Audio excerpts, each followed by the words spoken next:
নমস্কার, আমি মিলো স্যার, পাল একাডেমি সেন্টারে তোমাদের সকলকে জানাই স্বাগত। আজকে আবার তোমাদের কাছে আমি চলে এসেছি WBSSC, গ্রুপ সি এবং group D, railway group D, RRB NTPCর তোমাদের জিকে বা জেনারেল নলেজের 2 নম্বর পার্ট নিয়ে আজকের এই ক্লাসে আমি আলোচনা করব। তাহলে চলো আমরা সময় নষ্ট করব না, আমরা সরাসরি প্রশ্নগুলি একটু দেখে নিই। প্রথম প্রশ্ন একটু খেয়াল করো, দেখো কি বলেছে। বলেছে যে পুলিৎজার পুরস্কারটি কোন দেশ থেকে দেওয়া হয়। পুলিৎজার পুরস্কারটি কোন দেশ থেকে দেওয়া হয়? আজকে সঠিক অ্যান্সারটা তোমরা একটু জেনে নাও যে পুলিৎজার পুরস্কারটি দেওয়া হয়ে থাকে আমেরিকা দেশ থেকে। আমেরিকা দেশ থেকে পুলিৎজার পুরস্কারটি দেওয়া হয়ে থাকে। এর সঙ্গে আরেকটি জিনিস জানতে হবে, জোসেফ পুলিৎজারের নাম অনুসারে এই যে পুলিৎজার পুরস্কার কার নাম অনুসারে দেওয়া হয়? জোসেফ পুলিৎজারের নাম অনুসারে দেওয়া হয়। কত সালে? 1917 সাল থেকে এটি দেওয়া শুরু হয়েছিল বা চালু হয়েছিল। ওকে, তাহলে বোঝা গেল যে পুলিৎজার পুরস্কারটি কার জন্য? জোসেফ পুলিতের জন্য। 1917 সাল থেকে আমেরিকা থেকে এই পুলিৎজার পুরস্কারটি দেওয়া হয়ে থাকে। তারপরের প্রশ্ন খেয়াল করো, দেখো কি বলেছে। কোরআন শরীফ কোন ভাষায় লিখিত? কোরআন শরীফ কোন ভাষায় লিখিত? এই প্রশ্নের তোমাদের সঠিক অ্যান্সার আরবি ভাষা। অর্থাৎ কোরআন শরীফ কোন ভাষায় লিখিত? আরবি ভাষাতে লিখিত। তারপরের প্রশ্ন দেখো কি বলেছে। ভারতের নিজস্ব প্রযুক্তিতে তৈরি প্রথম ক্ষেপণাস্ত্রটির নাম কি? ভারতের নিজস্ব প্রযুক্তিতে তৈরি প্রথম ক্ষেপণাস্ত্রটির নাম কি? এই প্রশ্নের সঠিক অ্যান্সার তোমাদের হয়ে যাবে পৃথিবী। পৃথিবী হলো ভারতের নিজস্ব প্রযুক্তিতে তৈরি প্রথম ক্ষেপণাস্ত্র। তারপরের প্রশ্ন কি বলেছে। চীনের প্রচলিত মুদ্রার নাম কি? চীনের প্রচলিত মুদ্রার নাম কি? এই প্রশ্নের সঠিক অ্যান্সার তোমাদের ইউয়ান। ইউয়ান হলো চীনের প্রচলিত মুদ্রা। তারপরের প্রশ্ন দেখো কি বলেছে। ভারতের লোকসভার প্রথম অধ্যক্ষ কে ছিলেন? ভারতের লোকসভার প্রথম অধ্যক্ষ কে ছিলেন? এই প্রশ্নের সঠিক অ্যান্সার তোমাদের হয়ে যাবে গণেশ বাসুদেব মবলঙ্কর।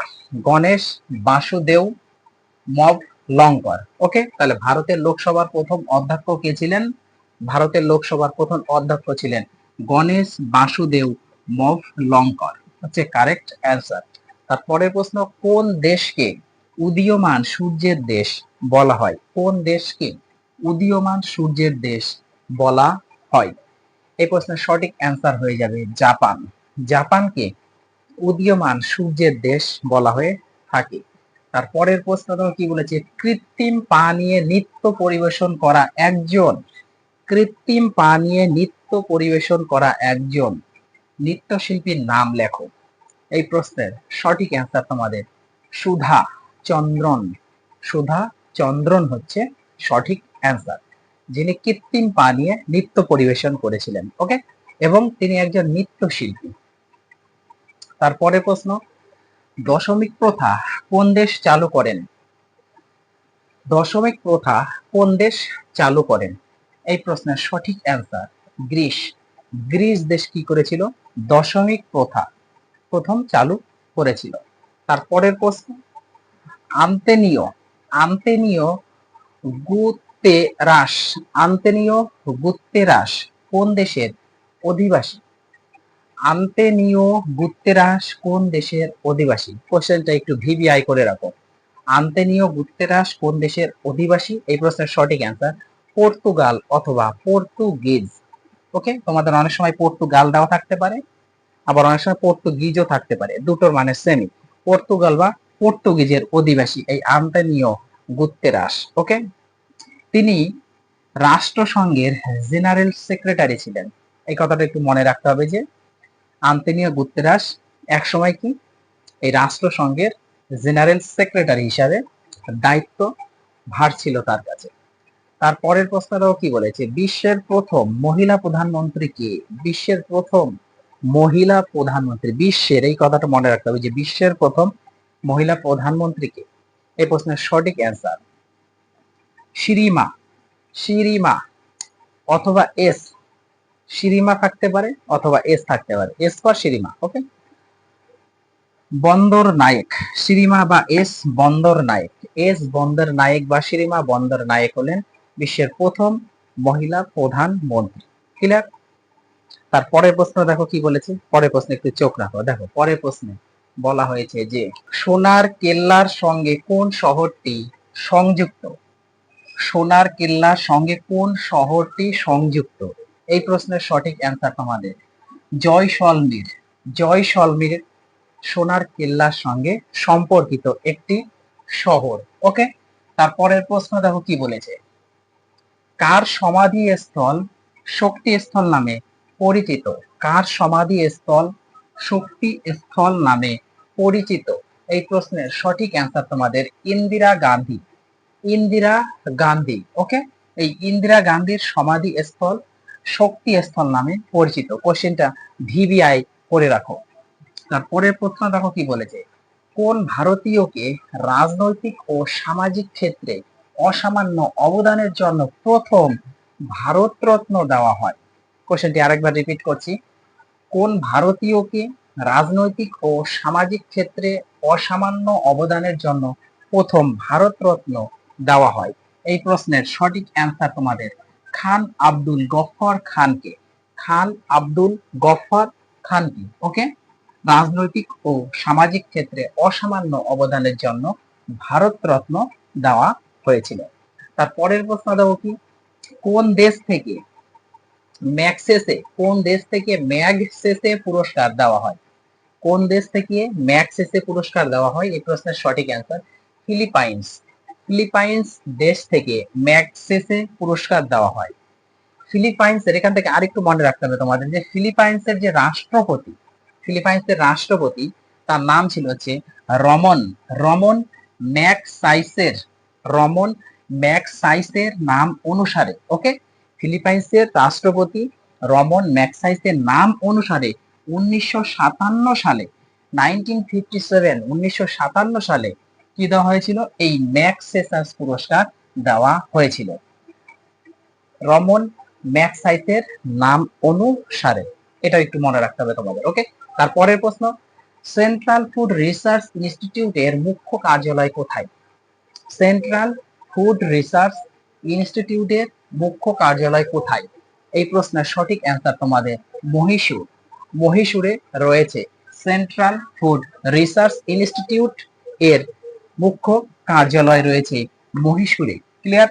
তারপরের প্রশ্ন, রাষ্ট্রের ডেয়ারি অনুসন্ধান কেন্দ্র, রাষ্ট্রের ডেয়ারি অনুসন্ধান কেন্দ্র কোথায় অবস্থিত?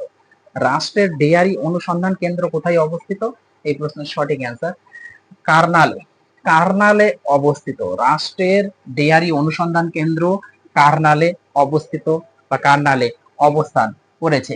তারপরের প্রশ্ন, চাণক্য পণ্ডিত কোন বিষয়ের সঙ্গে যুক্ত ছিলেন?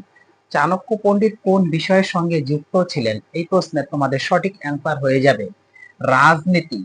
রাজনীতির সাথে এই চাণক্য পণ্ডিত যুক্ত ছিলেন, রাজনীতির সাথে চাণক্য পণ্ডিত যুক্ত ছিলেন। তারপরের প্রশ্ন দেখো কি বলেছে, মামা ভাগ্নে পাহাড় কোথায় রয়েছে? মামা ভাগ্নে পাহাড় কোথায় রয়েছে? মামা ভাগ্নে পাহাড় কোথায় রয়েছে? এই প্রশ্নের সঠিক অ্যান্সার তোমাদের বীরভূম জেলায়। বীরভূম জেলাতে মামা ভাগ্নে পাহাড় রয়েছে। তারপরের প্রশ্ন দেখো কি বলেছে, প্রথম কোন অভিনেত্রী পদ্মশ্রী সম্মানে ভূষিত হন? প্রথম কোন অভিনেত্রী পদ্মশ্রী সম্মানে ভূষিত হন? এই প্রশ্নের সঠিক অ্যান্সার তোমাদের হয়ে যাবে নার্গিস দত্ত। নার্গিস দত্ত। ওকে, তারপরের প্রশ্ন দেখো কি, ন্যাশনাল ডিফেন্স একাডেমি কোথায় অবস্থিত? যেটাকে বলা হয় NDA. NDA means national defence academy. National defence academy বা এনডিএ কোথায় অবস্থিত? এই প্রশ্নের তোমাদের সঠিক অ্যান্সার হয়ে যাবে মহারাষ্ট্রের, মহারাষ্ট্রের পুনের কাছে খাদক ওয়াস, খাদক ওয়াসালয় অবস্থিত। খাদক ওয়াসালয়ে অবস্থিত। ওকে, তাহলে ন্যাশনাল ডিফেন্স একাডেমি কোথায় অবস্থিত বা এনডি অবস্থিত? মহারাষ্ট্রের পুনের কাছে খাদক ওয়াসালয়ে, খাদক ওয়াসালয়ে অবস্থিত। ক্লিয়ার? তারপরে প্রশ্ন দেখো কি বলেছে, পরে প্রশ্নে একটু চোখ রাখো। দেখো পরে প্রশ্নে বলা হয়েছে যে ভারতের প্রথম পরীক্ষামূলক কৃত্রিম উপগ্রহ কোনটি? ভারতের প্রথম পরীক্ষামূলক কৃত্রিম উপগ্রহ কোনটি? এই প্রশ্নের সঠিক অ্যান্সার তোমাদের আর্যভট্ট। আর্যভট্ট হলো ভারতের প্রথম পরীক্ষামূলক কৃত্রিম উপগ্রহ। কত সালে করা হয়েছিল এটা? 1975 সালে। 1975 সালে এই আর্যভট্টকে উৎক্ষেপণ করা হয়েছিল। ওকে, এটা মনে রাখতে হবে। এই আর্যভট্ট যেটা কৃত্রিম উপগ্রহ, এই আর্যভট্ট কৃত্রিম উপগ্রহকে কত সালে উৎক্ষেপণ করা হয়? 1975 সালে উৎক্ষেপণ করা হয় এবং এটাই ভারতের প্রথম পরীক্ষামূলক কৃত্রিম একটি উপগ্রহ। তারপরে প্রশ্ন, বিশ্বের সর্বকনিষ্ঠ উইকেট রক্ষকের নাম কি? বিশ্বের সর্বকনিষ্ঠ উইকেট রক্ষকের নাম কি? এই প্রশ্নের সঠিক অ্যান্সার তোমাদের পার্থিব প্যাটেল। পার্থিব প্যাটেল হলো বিশ্বের সর্বকনিষ্ঠ উইকেট রক্ষক। তারপরে প্রশ্ন দেখো কি বলেছে, কাকে পৃথিবীর ছাদ বলা হয়? কাকে পৃথিবীর ছাদ বলা হয়? এই প্রশ্নের সঠিক অ্যান্সার তোমাদের পামির মালভূমিকে। পামির মালভূমিকে পৃথিবীর ছাদ বলা হয়ে থাকে। তারপরে প্রশ্ন, সর্বপ্রথম কে অবিভক্ত ভারতের মানচিত্র আঁকেন? এই কোশ্চেনটি একটু ভিভিআই করে রাখো। সর্বপ্রথম কে অবিভক্ত ভারতের মানচিত্র আঁকেন? এই প্রশ্নের সঠিক answer D S S D S ভিল। ডি এস ভিল। ওকে, তাহলে সর্বপ্রথম কে অবিভক্ত ভারতের মানচিত্র আঁকেন? সঠিক অ্যান্সার হয়ে গেল ডি এস ভিল। ডি এস ভিল, খুবই ইম্পর্টেন্ট। তারপরে প্রশ্ন, ভারতের কোন রাজ্যে, ভারতের কোন রাজ্যে কোনো এয়ারপোর্ট নেই? ভারতের কোন রাজ্যে কোনো এয়ারপোর্ট নেই বা কোনো বিমানবন্দর নেই? এই প্রশ্নের সঠিক অ্যান্সার ভারতের সিকিম রাজ্যে। ভারতের সিকিম রাজ্যে কোনো এয়ারপোর্ট বা বিমানবন্দর নেই। তারপরের প্রশ্ন, হিরোশিমা দিবস কবে পালিত হয়? হিরোশিমা দিবস কবে পালিত হয়? এই প্রশ্নের সঠিক অ্যান্সার 6 আগস্ট। 6 আগস্টে এই হিরোশিমা দিবস পালন করা হয়ে থাকে। আমরা আরেকটু ডিটেলসে জেনে নিই। দেখো, হিরোশিমাতে ফেলা, হিরোশিমাতে ফেলা নিউক্লিয়ার বোম। হিরোশিমাতে কোন ধরনের বোম ফেলা হয়েছিল? নিউক্লিয়ার বোম বা বোমা ফেলা হয়েছিল। এখন এই নিউক্লিয়ার বোমের নাম ছিল হচ্ছে little boy. Little boy, little boy, খুবই ইম্পর্টেন্ট, মনে রাখতে হবে যে হিরোশিমাতে ফেলা নিউক্লিয়ার বোমটির নাম কি? সেটা হচ্ছে লিটল বয়। Little boy. ওকে, যেটা 6 আগস্ট 1945 সালে ফেলা হয়। 6 আগস্ট 1945 সালে ফেলা হয়েছিল। তারপরের প্রশ্নটাও কি বলেছে, লুসাই, লুসাই উপজাতিদের কোন রাজ্যে দেখা যায়? লুসাই উপজাতিদের কোন রাজ্যে দেখা যায়? এই প্রশ্নের সঠিক অ্যান্সার তোমাদের ত্রিপুরা। ত্রিপুরা রাজ্যে এই লুসাই উপজাতিদের দেখা যায়। ওকে, তাহলে লুসাই উপজাতি কোন রাজ্যে রয়েছে? ত্রিপুরা রাজ্যে রয়েছে এবং ত্রিপুরা রাজ্যে এই লুসাই উপজাতি দেখা যায়। তারপরে প্রশ্ন, ইরুল, ইরুল উপজাতি কোথায় দেখা যায়? ইরুল, ইরুল উপজাতি কোথায় দেখা যায়? ইরুল উপজাতি দেখা যায় তামিলনাড়ুতে। তামিলনাড়ুতে দেখা যায় ইরুল উপজাতি। ওকে, তাহলে ইরুল উপজাতি কোথায় দেখা যায়? তামিলনাড়ুতে ইরুল উপজাতিদের দেখা যায়। তারপরে প্রশ্ন, জিম্বাবুয়ের প্রাক্তন নাম কি? জিম্বাবুয়ের প্রাক্তন নাম কি বা জিম্বাবুয়ের প্রাক্তন নাম কি ছিল? এই প্রশ্নের সঠিক অ্যান্সার হয়ে যাবে রোডেশিয়া। রোডেশিয়া। ওকে, রোডেশিয়া, অর্থাৎ জিম্বাবুয়ের প্রাক্তন নাম ছিল হচ্ছে রোডেশিয়া। রোডেশিয়া। ওকে, তারপরে প্রশ্ন, চেরাপুঞ্জির নতুন নাম কি? চেরাপুঞ্জির নতুন নাম, চেরাপুঞ্জির নতুন নাম কি? এই প্রশ্নের সঠিক অ্যান্সার হয়ে যাবে সোহরা। সোহরা হলো চেরাপুঞ্জির নতুন নাম। চেরাপুঞ্জির নতুন নাম হচ্ছে সোহরা। সোহরা। ওকে, তারপরে প্রশ্ন দেখো কি বলেছে, সালারজং, সালারজং মিউজিয়াম কোথায় অবস্থিত? সালারজং মিউজিয়াম কোথায় অবস্থিত? এই প্রশ্নের সঠিক অ্যান্সার হয়ে যাবে তোমাদের হায়দ্রাবাদ। হায়দ্রাবাদে, এই হায়দ্রাবাদে সালারজং মিউজিয়াম রয়েছে। ক্লিয়ার? তারপরে প্রশ্ন দেখো কি বলেছে, পরের প্রশ্ন একটু খেয়াল করো। দেখো পরের প্রশ্নে বলা হয়েছে যে পৃথিবীর নবীনতম রাষ্ট্র কোনটি? পৃথিবীর নবীনতম রাষ্ট্র কোনটি? এই প্রশ্নের সঠিক অ্যান্সার তোমাদের সাউথ সুদান।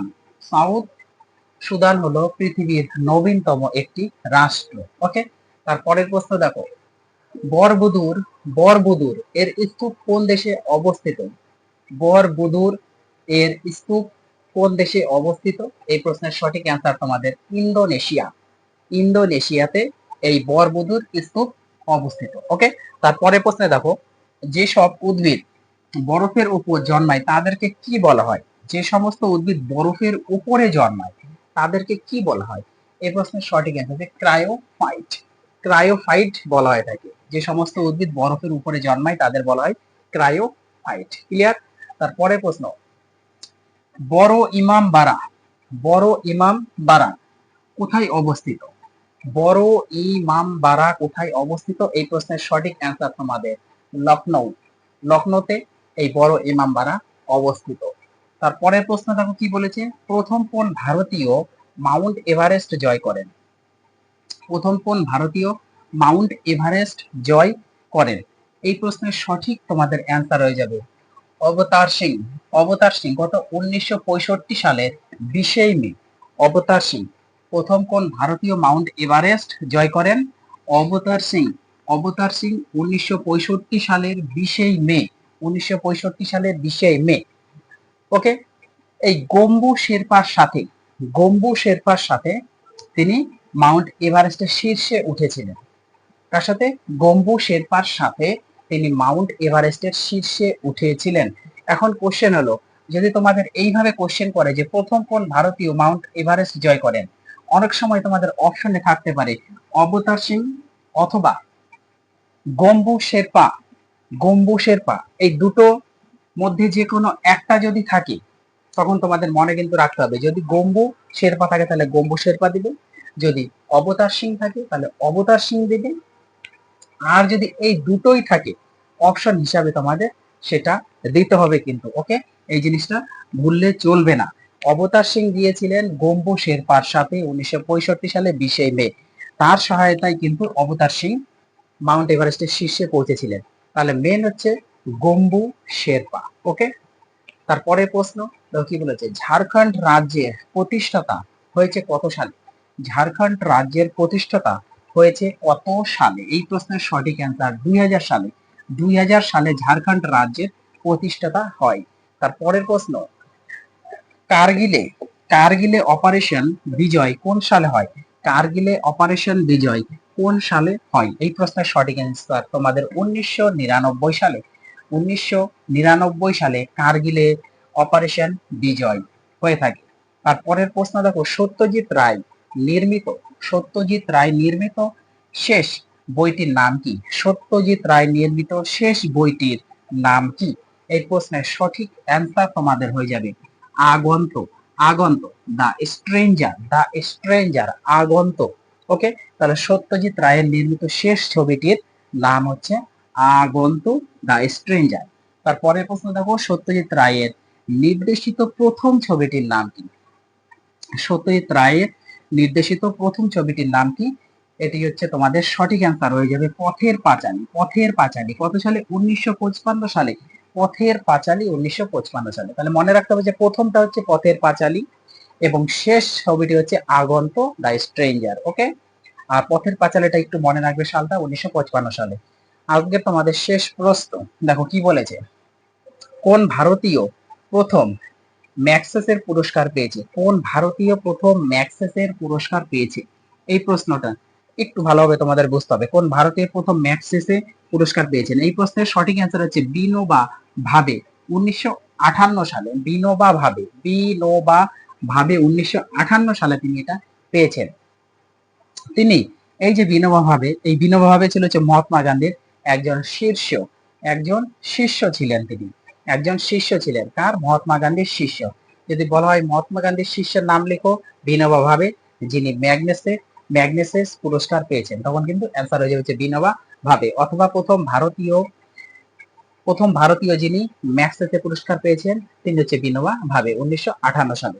এই জিনিসগুলো একটু মাইন্ডের মধ্যে সবসময় ক্যাপচার করে তোমাদের রাখতে হবে। তাহলে তোমাদের পার্ট নাম্বার 2 ক্লাস হয়ে গেল। ক্লাস বেশি বড় করব না, আবার আসবো তোমাদের সাথে পরবর্তী পার্ট নিয়ে। তাহলে পার্ট 1 এর তো আমি আপলোড করে দিয়েছি, এটা খুব তাড়াতাড়ি আপলোড করে দিব আমি। তাহলে তোমরা পার্ট 1 পার্ট 2 রিভাইজ করতে থাকো। আমি আবার আসতেছি পরবর্তী পার্ট নিয়ে। আজকের মতো এখানেই শেষ করছি।